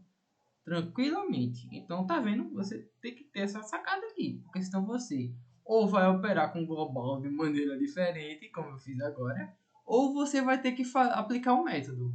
Que é o meu método, aquele método lá que eu inventei para a gente estar trabalhando com o IV diferente do normal, né? Que é o habitual, que é esse aqui. Ou tem outra metodologia que como fez na última aula, que é sair decompondo. Então você escolhe, é gosto do freguês. Mais fácil rotacionar o sistema, né? Respeita a regra da mão direita, não faz tanto cálculo, enfim. Mas vamos continuar aqui. Feito isso, você já tem aqui ó, seu U de θ e seu V de θ.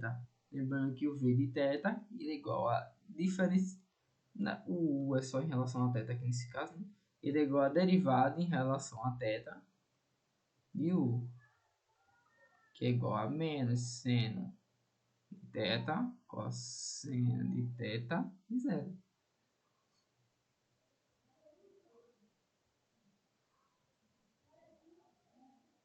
Pronto. Ok. Você pode montar matriz de rotação se você quiser também, mas eu acho que não é útil por enquanto. Vamos lá. Como você já percebeu aqui, eu tenho uma base que ela está rotacionando. Tem um R que está variando, beleza? Mas eu tenho uma base aqui que ela está rotacionando. Isto é, o que é que eu tenho de sacada aqui? Qual é o melhor sistema que eu posso utilizar para descrever o movimento de B, que está rotacionando em θ? Sistema polar. Esse vai ser o sistema que eu vou empregar. Então, para quem esqueceu do sistema polar, ele quer velocidade e aceleração, né? Então, deslocamento. Meu ponto B,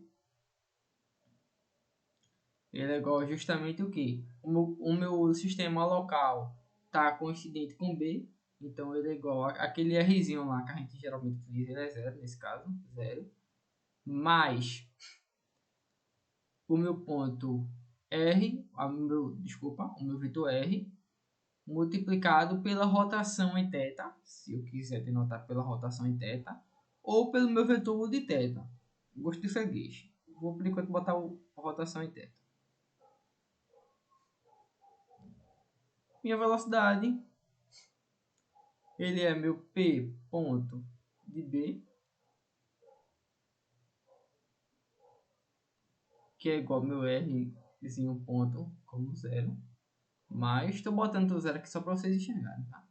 Mais R ponto vezes rotacional mais R vezes rotacional derivado. E a minha aceleração, ele é meu P, dois pontos, B, que é meu R, dois pontos, como zero, mais meu aqui, R, dois pontos. É porque eu botei R aqui, né? Referência diferente. R, vou botar aqui R de B, em relação ao R de B, em relação ao R de B, em relação ao R de B, em relação ao R de B, em relação ao, pronto, vezes R θ mais R ponto B em relação a O de R ponto θ mais, na verdade isso aqui também vai ser derivado, então vai ter duas vezes o mesmo termo, né? Então vou multiplicar isso aqui por 2, mais RB em relação a θ, R dos pontos de θ. Perfeito. Tenho aqui a minha descrição de deslocamento e velocidade de aceleração para todos os casos. Tranquilo. Vamos lá. O que é que eu vou querer fazer agora? Eu quero, nesse tempo aí, de tantos segundos. Tá? Nesse tempo de 1 segundo. Então, eu acho interessante a gente averiguar como é que vai ficar essa minha análise de posição. Como é que vai ficar essas minhas incógnitas. Porque isso aqui vai ser relevante para o meu sistema. Vamos lá. Quem é meu R de B relativo a O? Meu R de B relativo a O, ele é esse meu comprimento que está aumentando aqui. Ele está aumentando com essa taxa aqui, ó, 10 mais 6 seno de πt. Beleza. Vou diferenciar isso aqui, ó, em relação ao tempo.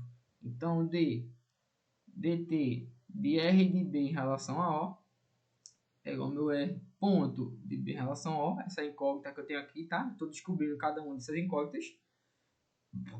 Desculpa, a minha missão agora. Então, isso aqui é igual ao quê? Derivada de 10, 0. O 6 vai permanecer, é uma constante, então eu vou derivar o meu seno. Então, aqui eu não tenho uma regra da cadeia, porque, teoricamente, eu vou ter aqui o seguinte. 6 multiplica... Eu, na verdade, tenho uma regra da cadeia, só que a gente não vai trabalhar muito com ela aqui nesse caso, não. Porque, por exemplo, tem aqui, ó, derivada do seno, cosseno, de π sobre t. Porém, aqui fora, quando trago para fora, eu vou ter aqui o seguinte, π dt sobre dt. Então, isso aqui é 1, tá? Isso aqui é o que a gente puxou para fora. Então, a minha regra da cadeia ela vai ser válida só para extrair o π. Porém, esse meu t, lembre que ele vai ser constante. Ele vai ser a derivada de um tzinho aqui, que vai dar uma constante em 1. Tá bom? Então, beleza. Vou fazer a mesma coisa para obter a aceleração. Vou obter aqui a minha aceleração. Porcaria essa aqui.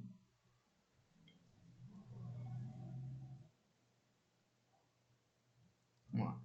Derivar aqui, ó. Então, derivando, eu tenho 6π multiplicado por menos seno de π vezes t multiplicado por π vezes dt.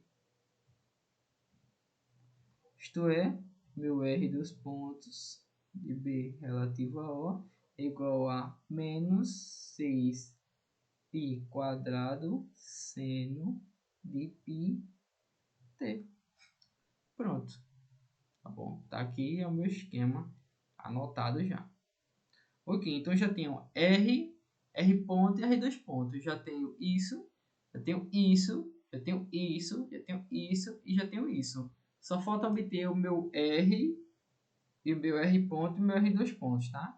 Então agora quando a gente fizer isso, a gente vai obter a resposta em escalar. Porque ele está querendo a velocidade de B, mas ele não está querendo a velocidade vetorial, ele está querendo a velocidade. Então a gente vai fazer um escalar, beleza? Então agora basicamente ó, é só a gente sair substituindo, tá? Não tem muito o que fazer não. Infelizmente o trabalho da gente já acabou. Então para ficar mais prático aqui para vocês, ó, eu vou fazer o seguinte. Eu quero que vocês notem uma coisa. Eu posso trabalhar sem o termo de R ou eu posso trabalhar com os termos de R. Então a forma mais simples é eu não trabalhar com o termo de R. E não tem nenhum problema. Se você quiser usar rotacional, você usa. Se você não quiser, você não usa. Então eu vou aderir não utilizar. Tá bom? Eu vou aderir não utilizar para a gente responder isso aqui mais rápido. Beleza? Mas eu vou mostrar da forma geral aqui abaixo. Caso geral. Se necessário. Se necessário. Lembre-se. 2 pontos. Meu R de θ, ele é igual ao que? Minha componente U, minha componente V, minha componente é Z que não muda. Esse aqui é meu R. Isto é, R de θ é igual a cosseno de θ, mais seno de θ, 0, menos seno de θ. Aqui, aqui nesse caso, como está escrito, é 1 a 1 por 3, do jeito que está escrito. É 1 por 3, mas na verdade cada vetor desse é um 3 por 1. Tá? Então logo eu tenho aqui o seguinte. Cosseno de θ 0, 0, 0, 1, 3 por 3. Perfeito. Quem é meu barriponto?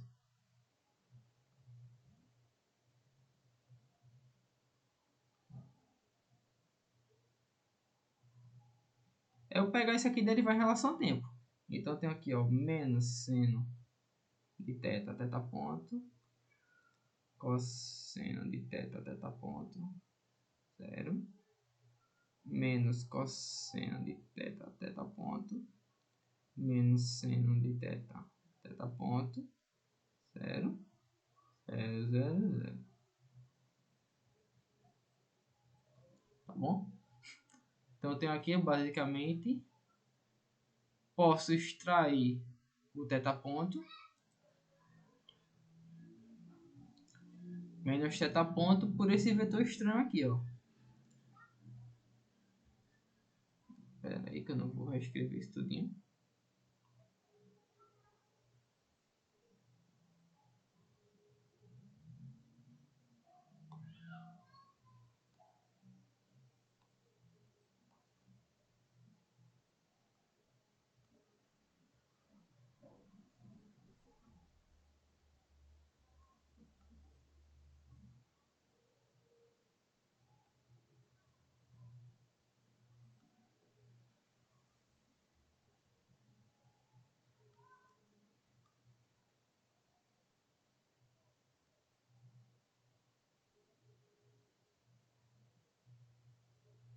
Pronto.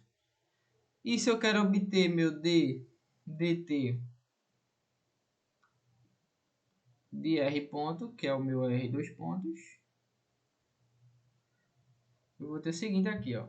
Meu θ ponto varia. Então eu vou ter θ dois pontos multiplicado por essa mesma porcaria feia.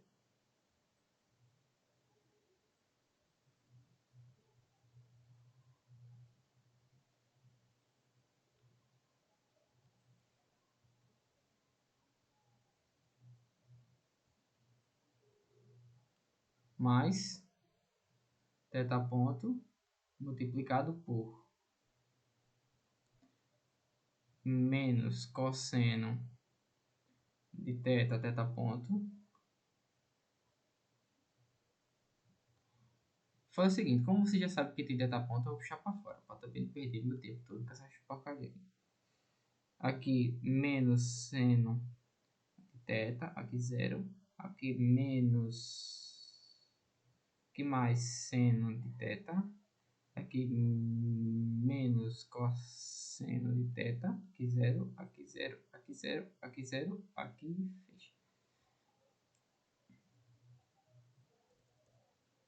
Pronto, tenho essa minha relação aqui. Beleza, é assim que ficaria se eu quisesse. Substituo esse θ aqui pelos θs que ele deu, que é o que a gente vai encontrar agora. Então, vamos lá. Na verdade, eu vou apagar isso aqui. Eu encontrei meus raios aqui. As minhas variações de posição.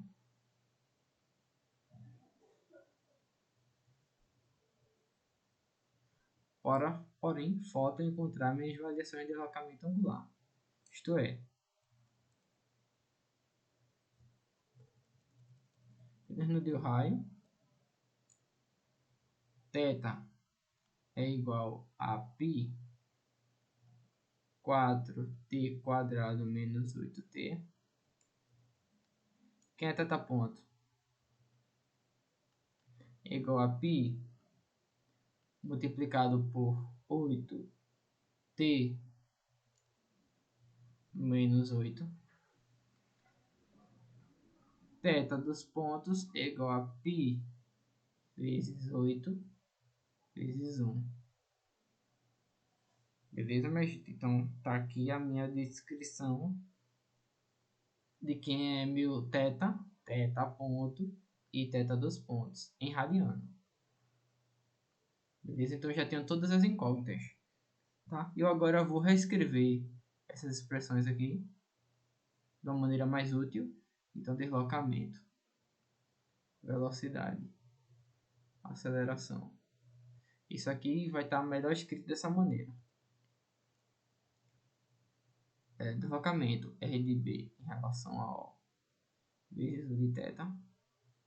Velocidade R ponto B relativo a o de θ mais R B relativo a O θ ponto B de θ. E aceleração R dos pontos de B relativo a O mais, mais não, menos R B relativo a O de θ ponto quadrado na direção de O de θ mais 2 R ponto de B relativo a O θ ponto mais R B relativo a O θ dos pontos na direção V de θ. Quanto é que está dando de hora de vídeo? Vou esperar já. Lá. Então isso aqui é o meu cálculo. Vamos lá. Disse para vocês que é fazer problema, né? Porque o pessoal que assiste geralmente as aulas não está indo para a monitoria. Quero ver como é que vão estar bem na prova. Então vamos lá. Quando eu digo não está indo para a monitoria, não é para as monitorias presenciais. Vamos lá. Vou substituir agora. Ele quer na parte A, ele quer a velocidade. Então a minha velocidade ela vai ser a seguinte. V, que é o que ele quer, tá em forma vetorial ainda, viu? Meu V, que ele quer, ele vai ser o seguinte. Vou botar um traço aqui para depois ninguém esquecer que isso aqui é um vetor. Ele está em termos de 6π cosseno de πt na direção U de θ mais 10 mais 6 seno de πt multiplicado por θ ponto. Quem é θ ponto? Vou botar aqui um π 4t quadrado menos 8t vezes v de θ. Tá aqui a minha velocidade. Falta só operar agora. Então assim, eu vou adiantar aqui, né, para vocês. Isso aqui vai estar em radiano. Lembra de converter para radiano.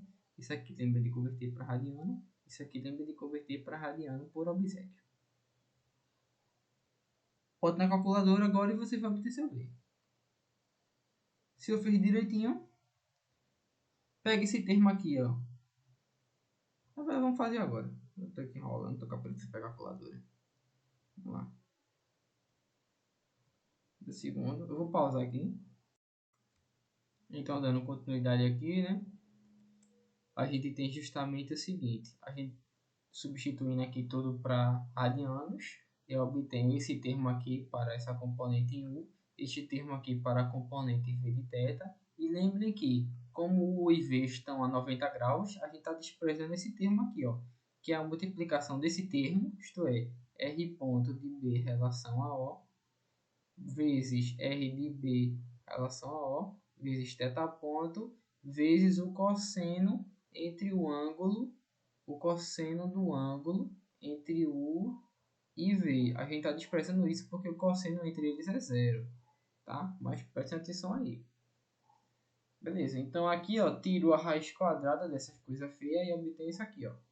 Mais ou menos 127,06 metros por segundo se eu utilizei a notação correta. É uma velocidade bem grande, na verdade, viu? Uma velocidade bem grande, é até de se estranhar. Esse termo aqui pode ser um fator complicando. Pois é, eu dou só uma revisada aqui para ver se a gente fez certo, mas em tese tudo aparente está ok. Tudo aparente está ok. Beleza, então. Ah, minha gente, eu usei a equação correta. Por isso que eu usei a equação incorreta. Porque eu botei aqui, ó. Eu botei aqui, ó, 4t quadrado para θ. Agora faz sentido. Isso aqui, ó, é 8. 4 vezes 2 menos 8. Isso aqui é zero. Agora sim. Tá vendo? A gente tem que prestar atenção nisso. Tá? A vida é assim. Por quê? Como é que você tem uma barra com 127,06 metros por segundo? Que bexiga de barra é essa? Mas isso é um foguete, né? Então tem que prestar atenção aí. Temos que prestar atenção. Então isso aqui tá errado. Isso aqui tá totalmente errado. Isso aqui, ó, é a norma disso aqui só. Isto é, mais ou menos, porque pode ser para baixo ou para cima, 18,489. Para ficar melhor, né? Vamos também ser gentil. 18,85 metros por segundo como velocidade. Pronto, agora tá show. Isso sim é a velocidade de uma barra. Mas 125 e pouco, daqui a pouco tá superando a barreira do som, que é 343 metros por segundo. Com calma também, né? Então, essas coisas a gente tem que ficar ligado. Vamos agora para a letra B. Aceleração total. Para aceleração total não tem muito o que fazer não, é só substituir agora mesmo. Mas também que não tem mais nada para fazer, é só substituir, né? Não sei se vocês perceberam isso aqui. E outra, ele quer, na letra C, a aceleração relativa de B. Tá aqui, ó. Ó, é isso aqui. Só substituir pelo T. Então, não tem muito o que fazer mais não agora.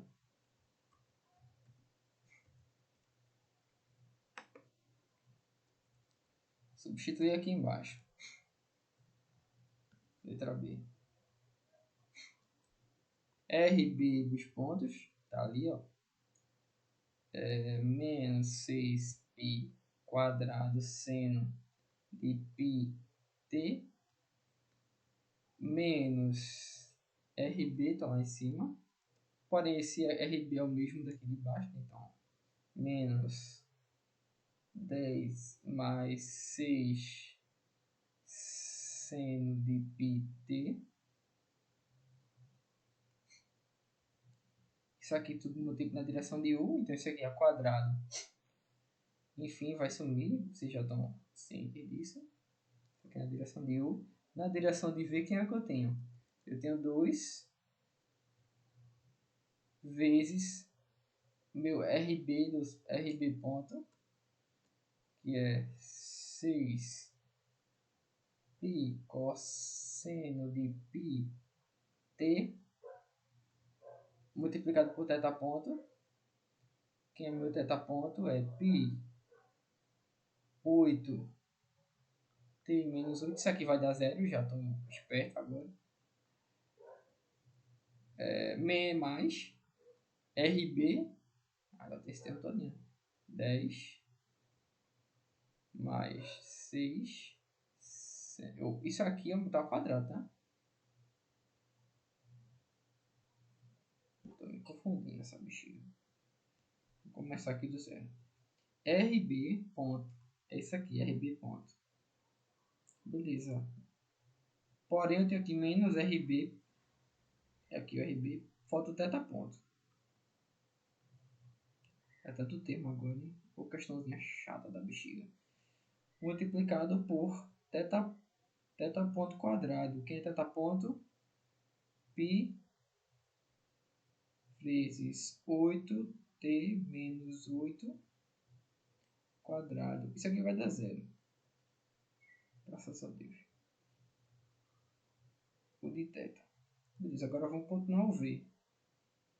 Essa porcaria aqui, 2 vezes RB ponto, RB relativo a O, R ponto B relativo a O, tá aqui. Multiplicado por θ ponto, tá aqui, isso aqui vai dar zero. Amém. Não acabou não, não sei porque eu boto o V aqui, isso não acabou. Mais RB relação a O, 10 mais 6 seno de πt Seguinte. Multiplicado por R, 2 pontos. Teta 2 pontos. 8 pi e só. Isso aqui na direção de V. Então até que deu uma aliviada agora. Porque a gente ficou aqui ó, com B igual, vamos lá, aceleração, né? Quadrado vai ser igual a... Já estou adiantando as coisas. Esse animal aqui é zero, ainda bem. Isso aqui ao quadrado.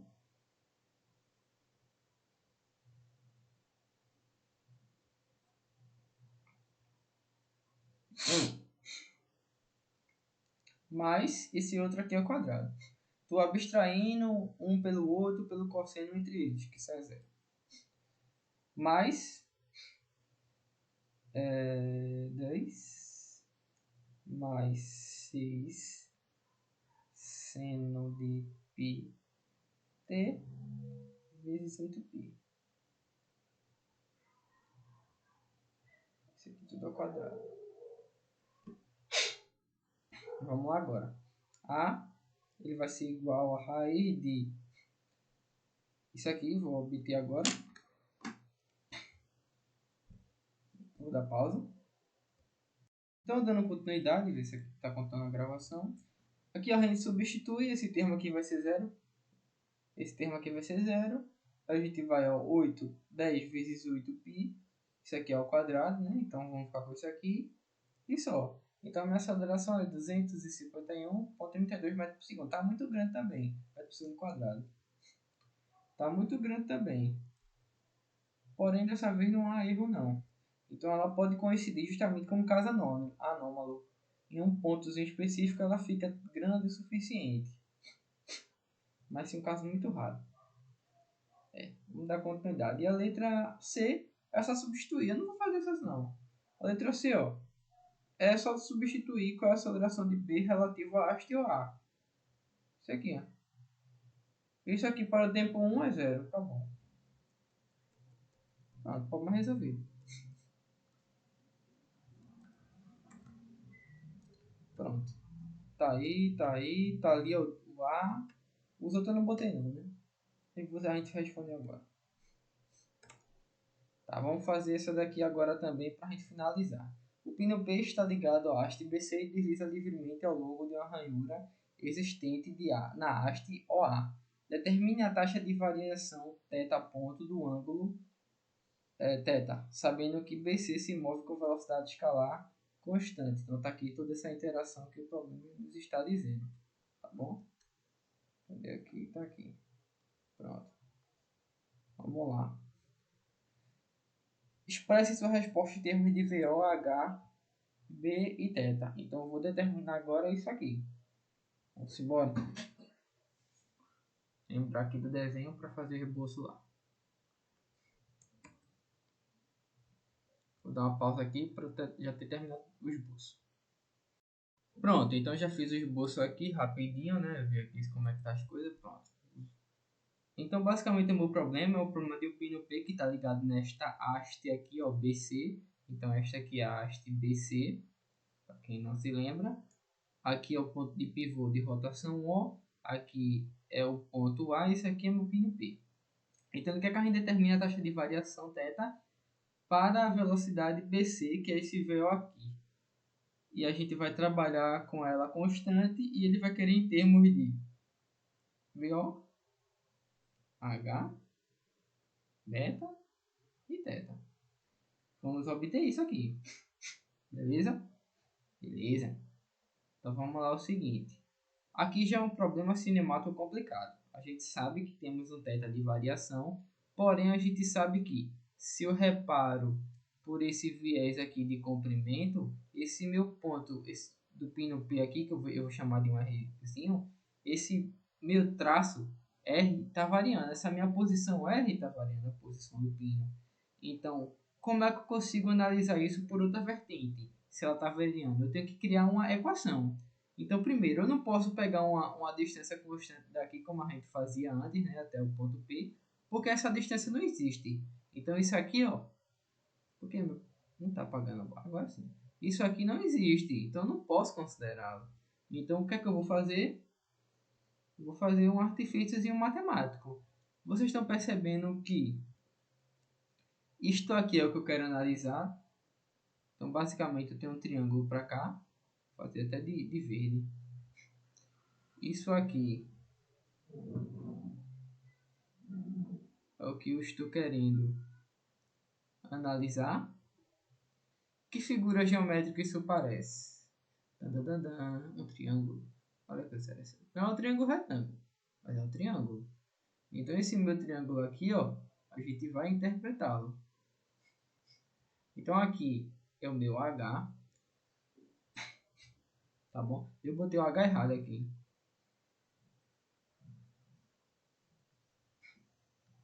O meu H tá aqui em cima. É porque eu desenhei fora de escala também, né? O artista de porcaria. Isso aqui era pra estar mais lá pra cima. Enfim. Isso aqui é meu R. Isso aqui é uma coisa que eu não sei e também não quero saber. Mas eu sei que aqui é meu ângulo teto. Isso aqui é meu ângulo teto. Por relações de alternos internos, isso aqui é também meu ângulo teto. Beleza. Outra coisa que eu sei. Se eu estendo isso aqui, eu tenho um ângulozinho beta, por exemplo. Um ângulozinho beta para cá. Esse ângulo beta é o mesmo ângulo beta daqui. Se eu quiser chamar dessa forma. Então, tenho basicamente uma relação de triângulos. E é isso que eu vou usufruir.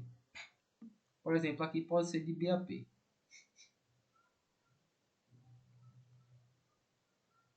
Pronto. R de P relativo a O. Beleza, então eu já tenho aqui a minha posição. Massa. O que é que eu faço? Relação de triângulo. Só que aqui aplicando a lei do seno. Então, lei dos senos. Vou aplicar aqui a lei dos senos. A lei do seno basicamente é o seguinte. Eu tenho o meu comprimento conhecido H. Ele vai estar para o seno desse ângulo. O seno de um θ mais um beta, por exemplo. Tem o meu comprimento conhecido, que é quem? Que é meu R. Ou o R de P relativo a O. Então, meu R, vou chamar só de Rzinho, ele basicamente vai estar sendo referenciado aqui. Se eu contar um triângulo aqui, eu fecho o triângulo retângulo. E aqui há um outro ângulo, sei lá, um ângulo gama. Sendo esse gama aqui, seguinte, ele é π menos 90 menos beta. Isto é, gama é igual a π sobre 2 menos beta. Ou melhor, mais beta no caso. Não, mais beta. Não, menos beta. Acho que viajei essa. Menos beta. Desculpa. Então aqui, ó, eu tenho seno desse gama. Pronto, tá aqui a minha relação. Agora é só ajustar isso aqui. Monto uma função para R. R, ele varia dessa forma aqui, ó. R é igual a H seno de, cadê? Π sobre 2 menos beta sobre seno de θ mais beta. Beleza, então já tem aqui a relação. Quem é θ e quem é beta. Porque na figura ele deu esse beta aqui. Que é esse mesmo beta aqui que eu usufruí, etc e tal. Esse mesmo beta aqui.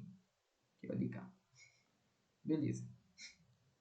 Deu a equação. Então eu já tenho termos de beta, de θ e de h. Só falta VO. Então qual é o sistema que eu escolho para representar o meu movimento? É o polar. Então, sistema polar.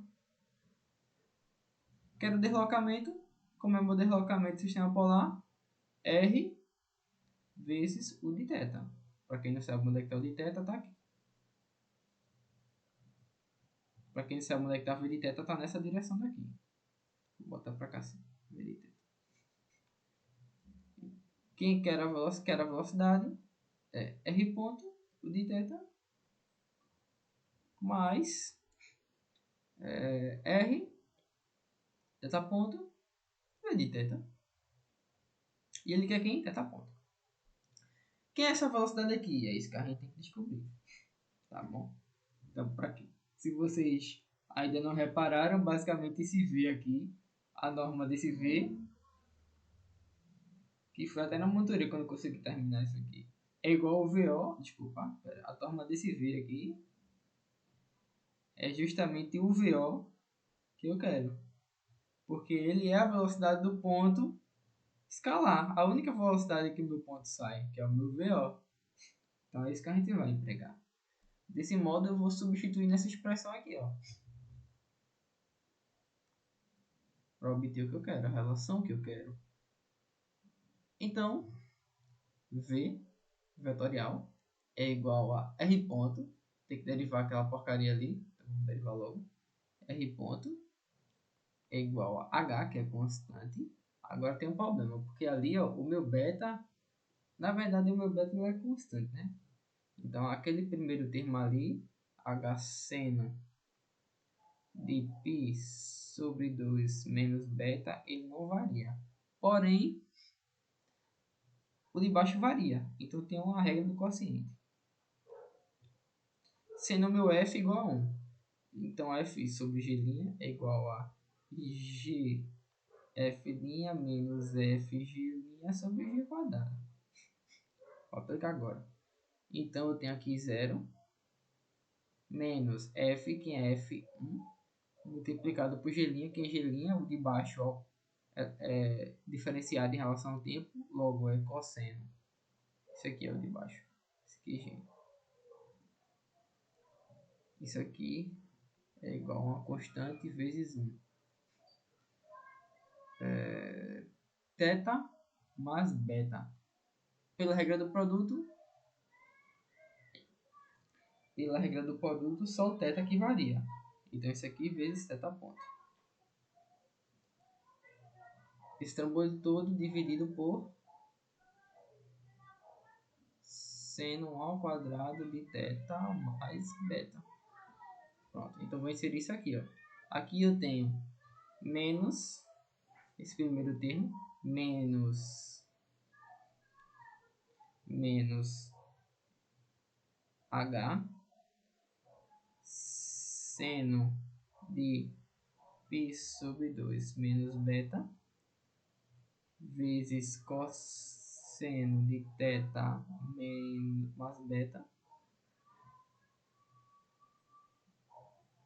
vezes θ ponto dividido por seno quadrado de θ mais beta. Isso aqui na direção de θ. Somado com as coisas na direção de V. Isto é, θ ponto pelo próprio R, H seno de π sobre 2 menos beta dividido por seno de θ mais beta multiplicado por V de θ. Beleza. Quero a minha velocidade escalar. Portanto, VO é igual ao seguinte. Como é que eu vou obter meu VO? Meu VO ao quadrado ele é igual a normalização de V. Quadrada, no caso aqui, né? Meu VO ele é igual a normalização de V. Portanto, eu tenho o seguinte. VO quadrado ele é igual a toda aquela porcaria horrorosa ao quadrado. Então, eu vou ter que dar um jeito de ajustar isso aqui para simplificar a minha anotação.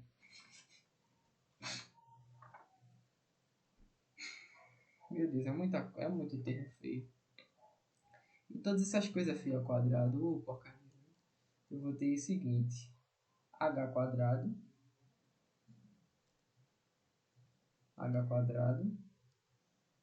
seno. Eu vou repetir tudo, na verdade. Escrever aqui.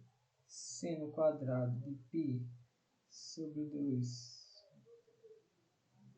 menos beta. Esses são meus termos constantes multiplicado por θ ponto. Isso aqui eu tenho aqui, tenho aqui, tenho aqui. Tem um aqui, tem um aqui, tem um aqui. Vou botar isso em evidência. Multiplicado por... Isso aqui é o quadrado. Cosseno ao quadrado de θ mais beta. Aqui não tem nada. Aqui é mais 1 dividido... Aí, aqui as coisas é diferentes, né? Aqui é seno de θ mais beta. Aqui já muda já. Então vamos lá.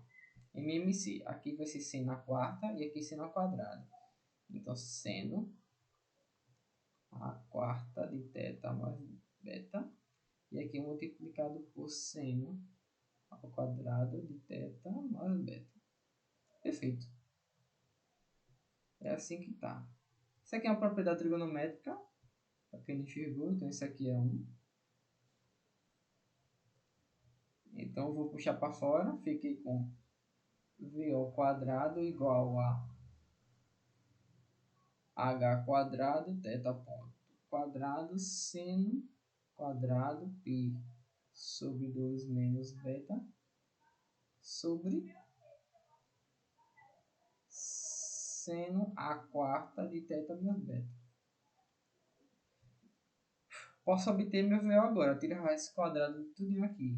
Então meu θ ponto, que é o que ele quer, ele vai ser igual ao quê? Lembrando que eu tirei raiz quadrada de tudo aqui. Então isso corta, tira raiz quadrada disso aqui.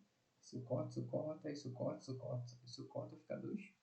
Então aqui é o meu θ ponto, ele é igual a VO vezes seno ao quadrado de θ mais beta dividido por h vezes seno de π sobre 2 menos beta. Pronto, está aqui o que ele quer. Ó. Consegui isolar a minha equação de θ ponto em função de VO, cadê? De VO, de H, de beta e de θ. VO, H, θ, beta. Acabou isso, minha gente. Problema resolvido, ó. Então, obrigado pela aula, minha gente. Foi muito bom. Acho que deu para resolver as questões aqui, deu para adicionar dúvidas. Agradeço. E é isso. Vamos para a aula de cinética a posteriori. Tchau!